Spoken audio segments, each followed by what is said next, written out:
Hello everybody and welcome to a new video from Gun Gamers. I'm Eric and I'm going to be talking today about a subject that I did a video on just about 5 years ago now. But I wanted to redo it because I wanted to see how have things changed, how have my opinions changed, how has the market borne out what was brought to it, and we're going to talk about the introduction and use of app and technology type of integrations in Airsoft.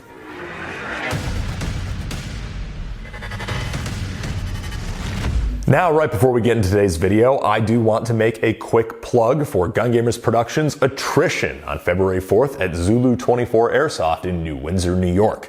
And we are trying to work our way up to be a larger event promoter so that we can bring really cool, really fun, innovative games to you guys because ultimately we just really like to do it. We include your ammo because we believe that in-game issued ammo is something that is a really fun game mechanic. We have drones and ATAC integration that we're going to be launching for this game, and we also have a really cool scenario set up around the concept of action and consequence and resource management as a main priority. So one way or another, we'll definitely see you on the field, and back to today's video.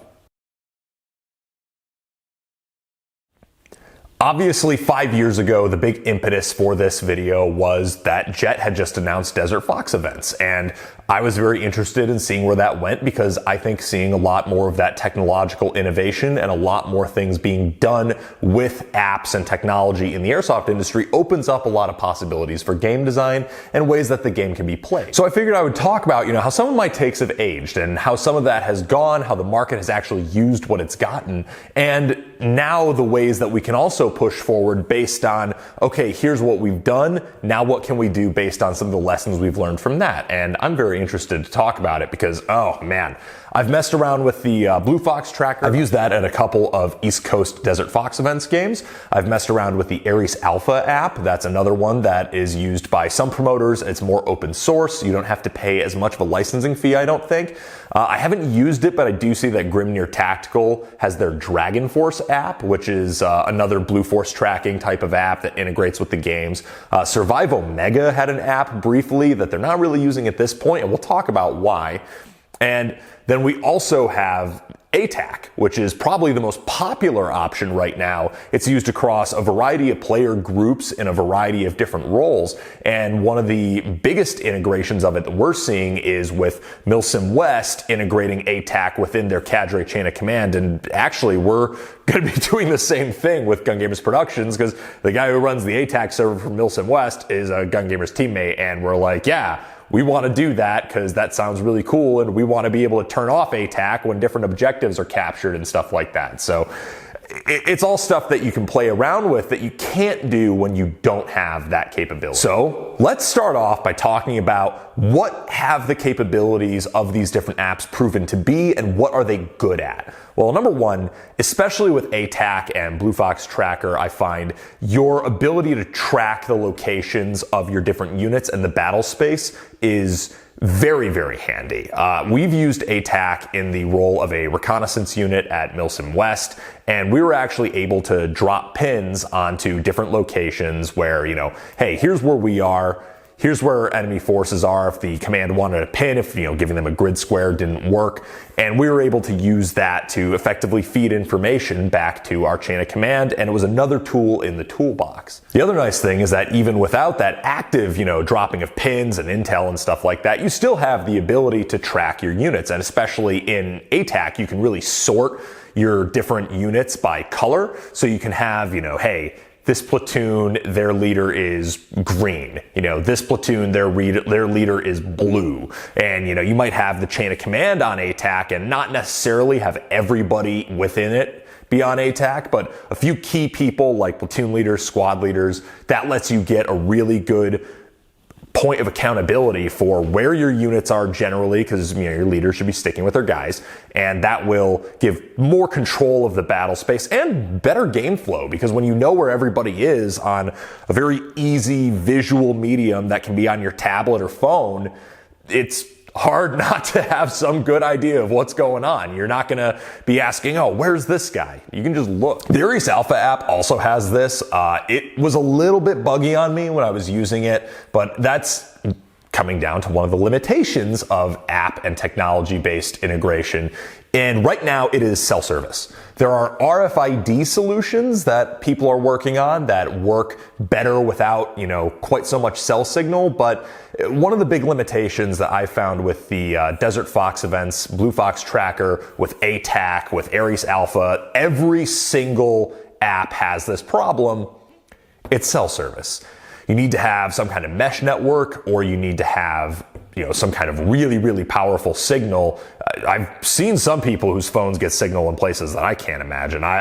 Maybe it's the scrubby iPhone, but it just doesn't work for me. So obviously, building a game around the integration of an app or such associated cellular technology or use of a cell phone or scanning QR codes, you're limited by what the network in the area can support unless you want to heavily invest into different boosters or mesh network options or find some really creative solutions. It's just still the biggest limitation of this technology, even for the power that it can give. Another technological integration that's happening, with both apps and just general game control stuff, is the use of QR codes to scan.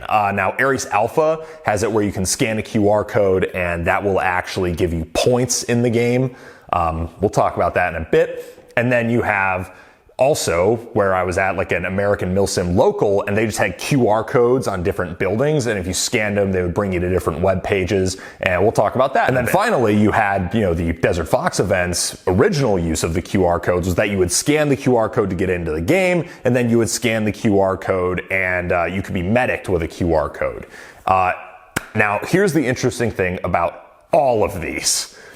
I think in the long run, all of these are kind of proving to not necessarily be the best uses, at least how they're implemented. So as I just mentioned, Desert Fox events does take the QR code to revive, and it's supposed to take a respawn ticket off whenever you revive somebody. The problem is this never really worked as intended, and I don't think they even require it anymore, except they do require you to mark yourself dead when you're hit, but they don't do the QR code to revive anymore. And the main reason I see for that is because ultimately it was a little bit too buggy and signal dependent, and it wasn't really worth the effort, and it made bringing someone back into the game much, much more of a hassle than just doing the typical Milsim West tourniquet buddy aid. I do think that is a better system. Sometimes it's just easier to do the prop-based interaction.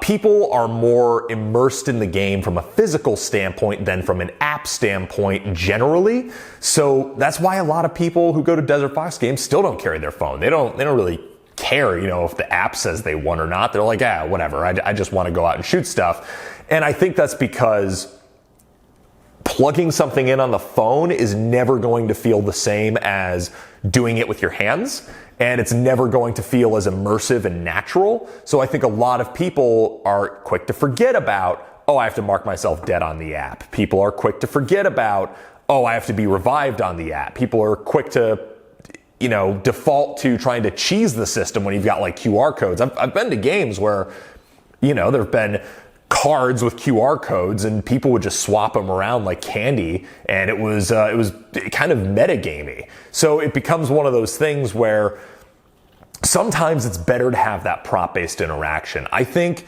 it works much better to integrate the app objective and app revive and all that stuff. I think it makes it a much better experience from the player perspective when you're actually doing something with your hands. And maybe the app could be a supplement where you have to assemble a QR code and then you can scan it, or where, you bring something with a QR code somewhere and you scan that QR code, but when you scan the QR code, it checks if you're in a certain location with it. So then that's how it determines whether or not you've captured it and whether or not to proceed to the next stage. Now, there's a lot of programming we're talking about, but I do think that integrations like that, which are a little bit more clever and which add to the immersive aspect of the game, are a better idea than, to simulate that you dropped the bomb off somewhere, just scan this QR code when you capture it. I think that kind of ruins the fun of the game, and it makes it a little bit more cheap video gamey than immersive LARPy. And as much as a lot of airsofters are gonna argue with me that they want the cheap video gamey, let's be honest, the immersive LARPy is more fun. What's more fun? Scanning a QR code on a building to indicate that you bombed it, or bringing a bomb, setting it up, and then pressing a button, and that button lets something know that, hey, this is gonna blow up, they've set this bomb, here's the timer, and then an actual like explosion might happen when it goes off. I think that is a much more fun integration than the way I see it going, where in a lot of cases it's just, oh yeah, just bring your phone or, you know, scan something here. I think it is cooler to supplement with prop-based interactions. And obviously we see game designers who agree with me, because this is happening. Rudiment Arms has been well noted for their Experientia game, which was a very interesting take on like an ARG style game. And there's a lot of other ways that you can use these things where it adds to the immersion of the simulation, like with ATAC, because ATAC is very much a Blue Force tracker type of app, and it's something that our military is using in some capacity. There's different versions of it, obviously, and there's different levels of capability, but something like that is very much on brand for a military simulation. And then for us, with the universe that we're trying to build, we're also going to be using ATAC in that capacity, and also tying it in as a game resource that can be used, where you've got it where, hey, now you've got a drone that is telling you the locations of enemy forces, and really all that is you did something in the game to capture a location, and we're gonna flip the switch that lets you see everyone on ATAC. Stuff like that is just a clever use that has a extra level. I think that is where we're going to see the most potential for very interesting, very immersive, very engaging technological integration with future games. But again, to me, it's so important that all of this doesn't replace the use of props, the use of analog solutions, and it should always be a supplement. There's a lot of people at Milsim West, for example, who don't like ATAC and they don't want to use it, so they still use radios, they still use maps and compass and all that old school stuff, but it works really well when you are good at it. So, you know, regardless of what you personally want to use, I would say just be good at integrating within whatever solution that you're choosing, and knowing how to communicate across to those other integrations and come up with solutions like, hey, I don't have ATAC, or I don't use the Blue Fox tracker for whatever reason, but I'm going to link up with these guys who do, so that we still have that capability and we're still able to head out there and get a lot done and capture objectives and know where everybody is. And that guy basically becomes your RTO or engineer for the squad. It's all about integrating that technology within the chain of command, but it's still useless if you don't have that coherent chain of command, that coherent structure, the squad structure. And I think that intelligently placing those key technical aspects is good for the overall cohesion of the game, because now you have it where there's also gameplay rewards for engaging with those technological solutions, even if you personally aren't using them. So again, it can be used to add to the overall immersion, cohesion, and feeling of events, as we've seen with Desert Fox events, turning the people with the Blue Fox tracker into VIPs/RTOs. It's something that players can then work around, and it's another moving piece of the puzzle that can create some really fun gameplay situations that ultimately is the point and goal of any event host, am I right? So at the end of the day, I guess that's my point with this video, is that now looking back on the last 5 years since I first looked at this and thought about it, I am actually still excited. There's a few things that I don't think have worked out the way we thought they were going to work out. And there's a few things that I think still need to be totally ironed out in some use cases. And, you know, obviously the limiting factor being signal is still a big issue.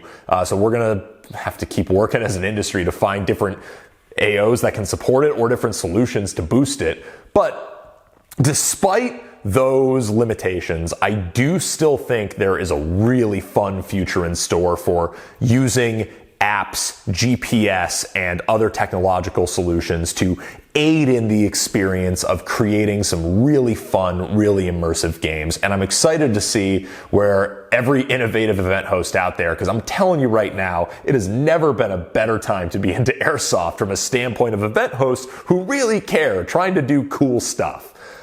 So I hope that we continue to see more development on this front, and I'm very excited for what the future holds for 2023's Airsoft season.